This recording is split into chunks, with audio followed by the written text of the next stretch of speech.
G'day YouTube, Warbles on a lot here.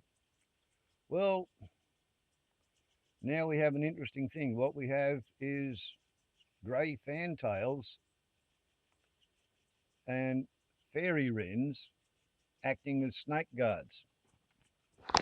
And this is happening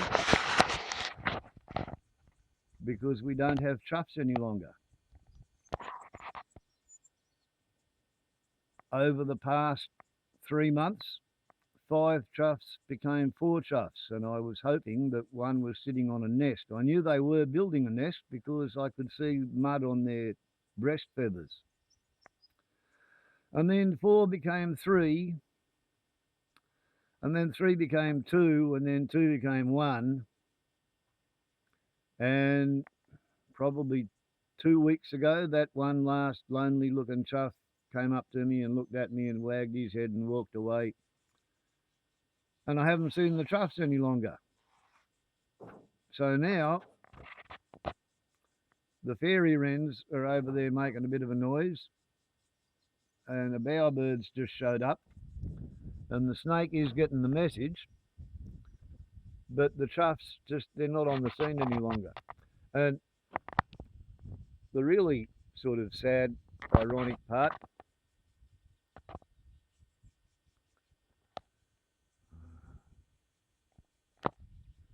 I can't believe this, fairy wrens at snake guards.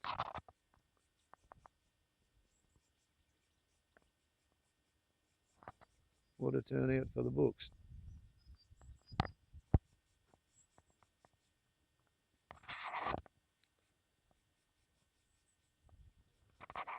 Excuse me, I'd rather you didn't. No.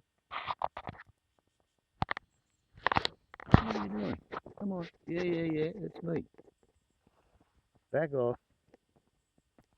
I don't want you coming into the hut, dude. Please, not into the hut. And don't go over and frighten me daughter either. I was wondering what was going to happen when I didn't have... Yeah, that's right. You really don't want to come over here. That's a good girl. Thank you. Good girl. You just remember your great-great-great-grandmother and I had a relationship where we sat and talked, and she said that she would leave me and my kids alone as long as I left her and her kids alone. And we were friends, and our families have been friends. But you really shouldn't come over to the hut. There we go. Thank you, little fairy wrens. That was lovely. That was lovely. Thus, the baton is passed along.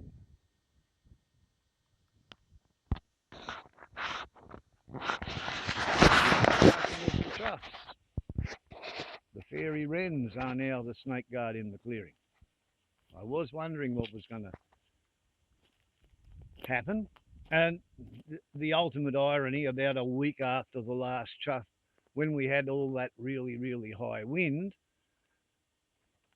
sitting on my veranda, I noticed finally where their nest is, and they've left me a mud nest that overlooks both my clearing and my daughter's tent, and from it you can pretty well see where her pad for the new slab's going to be.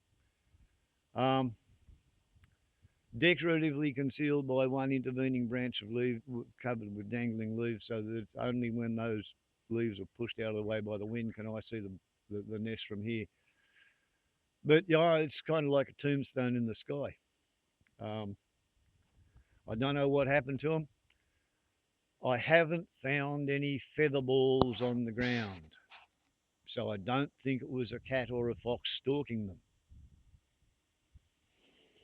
There was, for a long while, and I haven't seen it for a while, there was a hawk or harrier, falcon, bird of prey. Not an eagle, but, something that eats meat and flies through the sky.